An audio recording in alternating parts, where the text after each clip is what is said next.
안녕하십니까. 고려대학교 윤성학 교수입니다.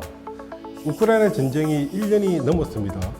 전쟁 초기만 하더라도 러시아가 어렵지 않게 승리할 것이라고 전망했지만 지금은 팽팽한 접전을 벌이고 있습니다. 이 전쟁으로 수십만 명의 군인이 죽고 수백만 명의 난민이 발생했습니다. 전쟁을 일으킨 러시아도 약 20만 명의 사상자와 물가 불안, 대규모 이주 사태를 겪으면서 1991년도 소련 해체 못지않는 불안정을 노정하고 있습니다. 우크라이나 전쟁의 원인과 경과 과정, 현재 전쟁 상황, 전 세계 외교 지형의 변화, 우크라이나 전쟁이 한국에 주는 의미와 향후 전망 등을 알아보도록 하겠습니다.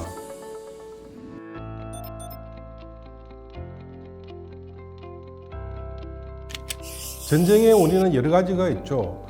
우크라이나 전쟁을 어떻게 보느냐에 따라서 러시아의 어떤 선제적인 방어 전쟁, 그리고 러시아의 우크라이나의 정체성의 차이에 따른 이 가치관의 전쟁 등으로 규정할 수가 있습니다.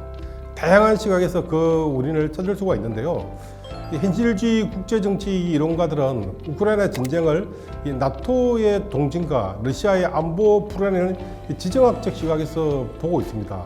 그렇지만 이것은 지금 우크라이나인들의 결사항전 의지를 설명하고 있지 못하는 그런 어떤 시각으로 볼 수가 있습니다.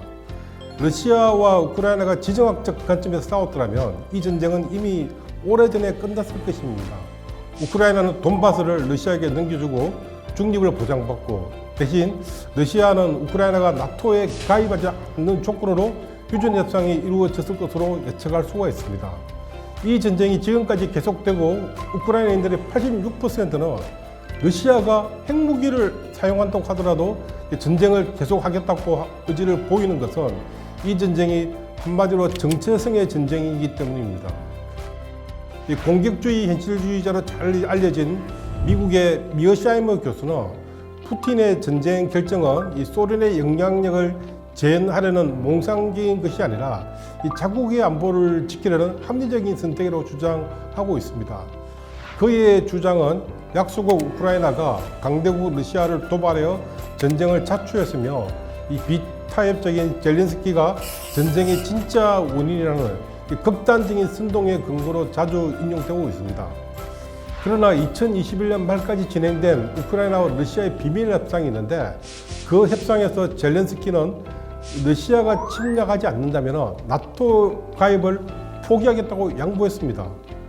푸틴은 이러한 협상이 성공하면 우크라이나를 침공할 수 없을 것이라고 보고 누구도 예상하지 못한 시점에 전쟁을 일으킨 것입니다. 그리고 현실주의자들이 자꾸 나토의 동진이라고 했는데 나토는 우크라이나에게 가입하라고 권유한 적이 없습니다. 이 소극적인 방어 동맹인 나토는 러시아와 먼저 전쟁을 할 의사도 능력도 없다는 것들이 이번 우크라이나 전쟁의 전 과정에서 잘 드러났습니다.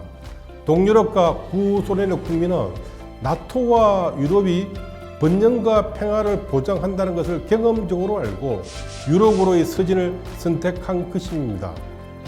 1991년도 독립 당시 구소련 국가보다 못 살았던 동유럽의 루마니아가 지금은 국민 1인 소득이 1만 5천 달러의 나라가 되었습니다. 2022년 러시아 진영에 머물렀던 우크라이나는 3천 달러, 자원대국이라는 카자흐스탄은 아직도 8천 달러에 지나지 않습니다. 나토와 동진한 것이 아니라 러시아 영향권 하에 구소련 국가들이 나토로 유럽으로 서진한 것입니다. 우크라이나인들이 싸우는 이유는 바로 이러한 러시아 정체성을 받아들이지 않겠다는 단호한 의지 때문입니다. 우크라이나는 1991년도 소비에트 체제의 해체 이후 폴란드를 비롯한 동유럽에서 개인의 자유가 보장받고 경제가 비약적으로 발전한 것을 목격했습니다. 이때부터 우크라이나의 정체성도 슬라브주의에서 자유주의와 시장주의로 바뀌게 되었습니다. 1991년도 독립과 그리고 오렌지 혁명, 유로마이단, 2022년 전쟁을 거치면서 우크라이나는 러시아와 양립할 수 없는 새로운 정체성을 갖게 된 것입니다. 이런 이유로 우크라이나인은 지금 죽음을 각오하고 싸우고 있는 것입니다.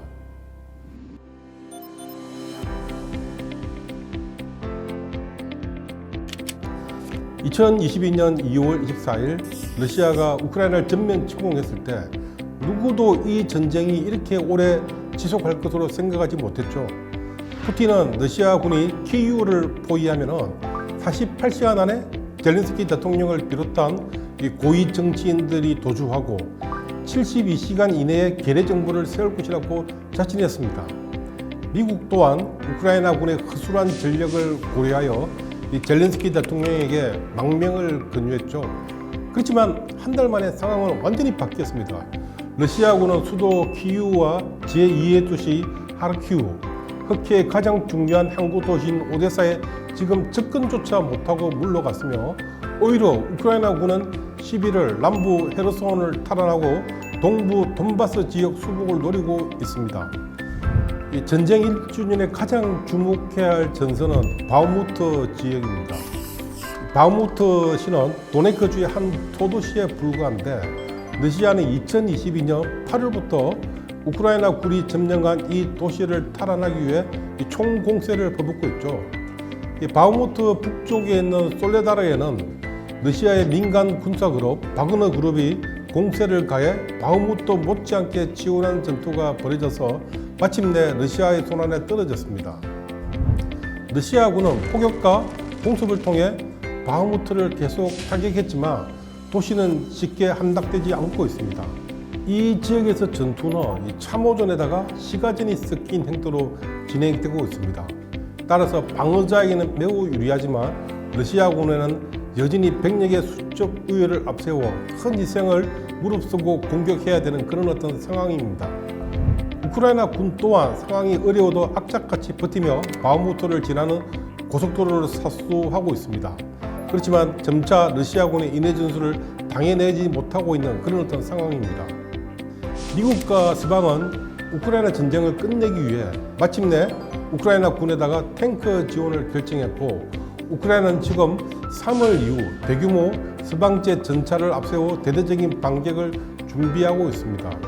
이에 러시아군은 돈바스 방면에 병력을 집중하여 총공세를 준비 중에 있죠.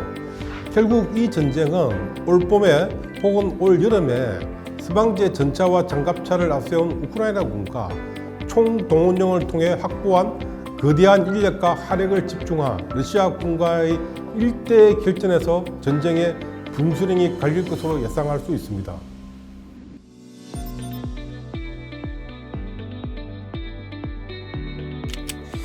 우크라이나 전쟁이 발생하면서 세계는 이 전쟁에 반대하고 전쟁을 중지하라는 강력한 메시지에 동의하고 있습니다. 미국, 영국, 유럽연합 등 세계 주요 강대국들은 러시아의 우크라이나 침공에 대해 비판의 목소리를 높이며 행동으로 나타나고 있습니다. 러시아에 대한 경제 제재가 시작되었고 우크라이나에 대한 군사적 지원이 이루어졌습니다. 이 서방의 주요 국가들은 러시아를 대상으로 국제 결제망에서 퇴출시키고 러시아 유럽 연결 천연가스 해적 파이프라인 즉 노드스트림 1, 2의 가동을 중단했으며 러시아 은행의 보유 예한 및 푸틴 체제 주요 인사들의 국외 자산을 동결하고 항공우주, 반도체 등에 활용할 수 있는 첨단 부품의 공급을 차단하고 러시아 국적 항공기 및 선망에 대한 영공 및 영해 출입을 금지했습니다. 또한 유엔에서는 러시아를 비우호 국가로 지정한 국가는 총 48개국으로서 미국, 캐나다, 유럽연합, 영국, 일본, 호주, 대한민국 등이 있습니다. 이 서방의 제재 조치에 대응해 러시아는 비우호 국가 목록, 사실상의 적성국이죠, 을 발표하면서 역제재를 부과하고 이에 따라 러시아를 제재하는 쪽도 2022년도 식량과 에너지 유기 등으로 큰 타격을 입었습니다. 러시아를 공식적으로 지지하는 나라는 벨라루스와 북한을 제외하고는 없습니다. 그리고 중립적인 국가들은 간접적으로 러시아를 도와주고 있는데 그 대표적인 나라가 바로 중국과 인도, 이란, 튀르키예 등입니다. 이들 국가는 러시아의 에너지를 사주거나 무기를 간접 수출하여 전쟁 상황을 악화시키고 있습니다. 반면 러시아의 가장 친근한 이웃 국가라고 할 수 있는 이 중앙아시아 국가들은 중립적 입장이지만 내부적으로 우크라이나 전쟁을 반대하고 러시아의 패권적 야욕을 경계하고 있는 그런 어떤 상황입니다. 전 세계적인 반러 감정 또한 유례없이 깊어지면서 러시아는 소련 해체 이후 지난 30년 동안 회복한 국가적 유상을 모두 잃어버릴 그런 어떤 위기에 처해 있습니다.